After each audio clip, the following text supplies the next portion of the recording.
Next topic is peripheral nerve.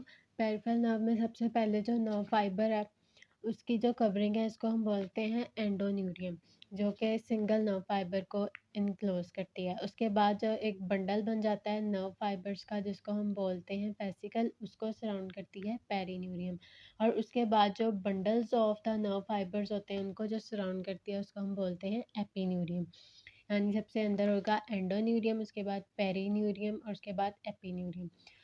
और जो endoneurium है वो अफेक्ट होती है गैन-बारे सिंड्रोम में। उसके बाद आ जाता है क्रोमेटोलाइसिस।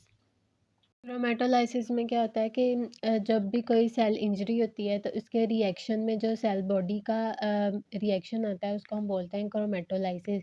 यानी कि सपोज़ यहाँ पर अब डैमेज हुआ है, तो इसके रिज़ल्ट में जो सेल जो सोमा है, सेल बॉडी है, उसमें जो चेंजेस आती हैं उसको हम कहते हैं क्रोमेटोलाइसिस। अब जब भी कोई इंजरी होगी तो यहाँ पर ऑब्वियसली प्रोटीन सेंसिस ज़्यादा होगी, ताकि वो जो डैमेज हुआ है एक्सॉन उसको रिपेयर किया जा सके।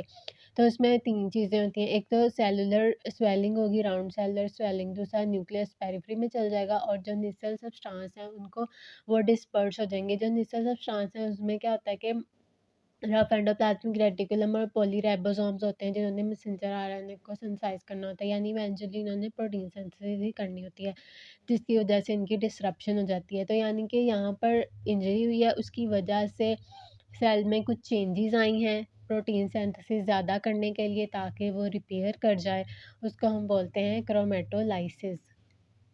जो अ, क्रोमेटोलाइसिस है ये एक रिट्रोग्रेड फिनोमेना था, यानी कि इंजरी यहाँ पर अगर हुई है तो ये बैकवर्ड हो रहा है। जबकि जो वलेरियन डिजनरेशन है ये ऑर्थोग्रेड डिजनरेशन होती है। इसमें क्या होता है कि जब भी कोई इंजरी होगी ना, तो उसमें उसकी जो डिस्टल यहाँ पर साइट ऑफ इंजरी, तो जिसकी डिस्टल साइट होगी ना, वहाँ पर जो श्वान सेल्स की वजह से माइलिन शीट बनी होगी वो क्या करेगी, वो डिसइंटीग्रेट कर जाएगी।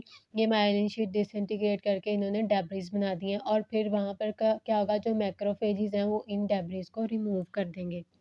तो अब जो डिसइंटीग्रेशन हुई है माइलिन की और एक्सॉन की distal to the site of injury, इसको हमने बोला है वलेरियन डिजनरेशन।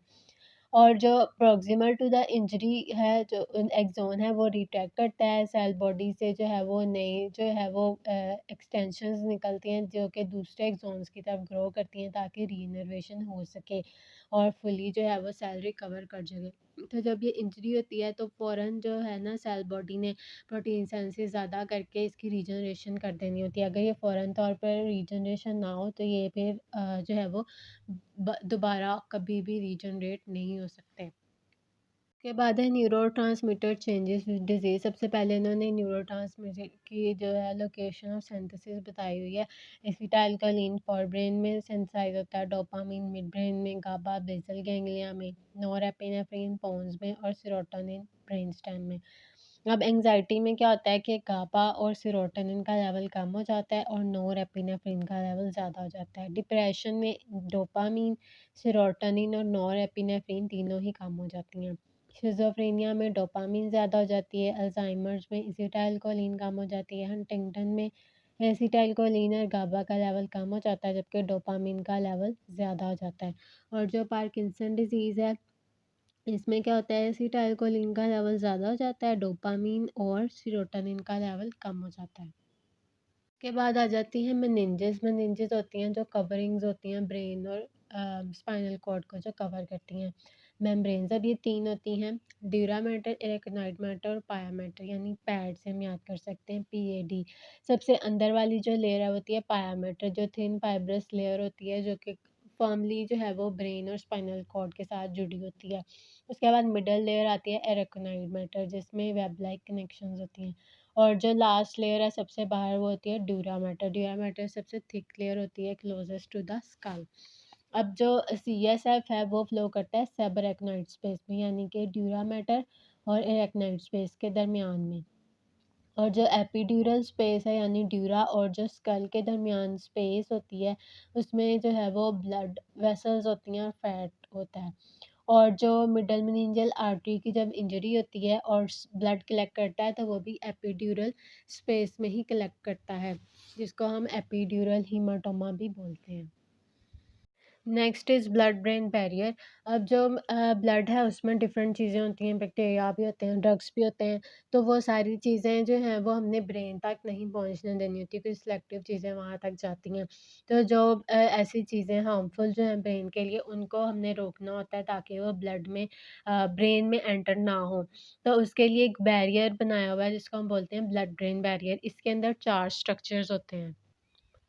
अभी 4 चीज़ों से बना होता है।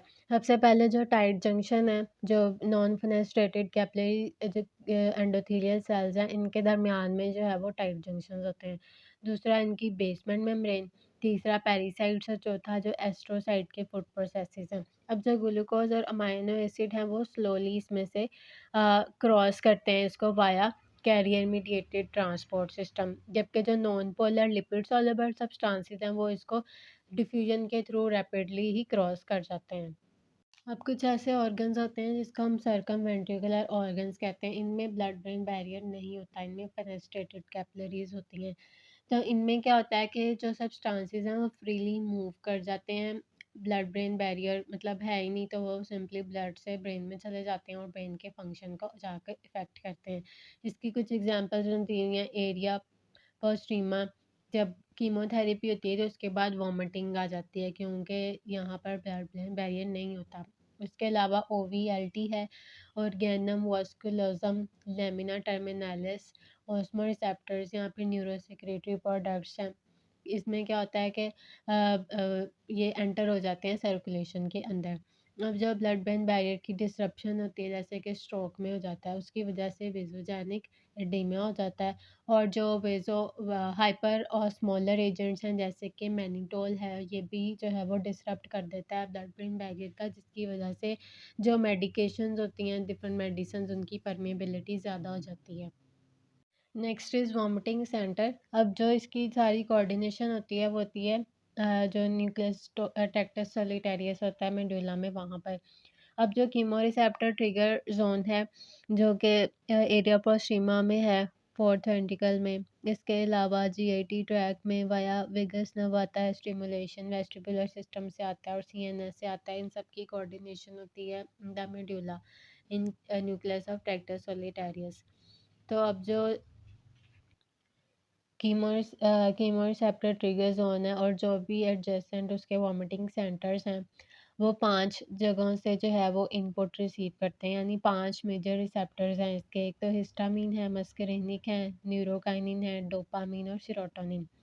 अब जो सेरोटोनिन, डोपामिन और न्यूरोकाइनिन के एंटागोनिस्ट हैं ना, वो ट्रीट करते हैं कीमोथेरेपी इंड्यूस्ड वॉमिटिंग, जबकि जो हिस्टामिन और मस्करेनिक एंटागोनिस्ट हैं वो ट्रीट करते हैं मोशन सिकनेस, और जो कि सिर्फ हिस्टामिन के एंटागोनिस्ट हैं वो ट्रीट करते हैं हाइपर एमेसिस ग्रेविडारम।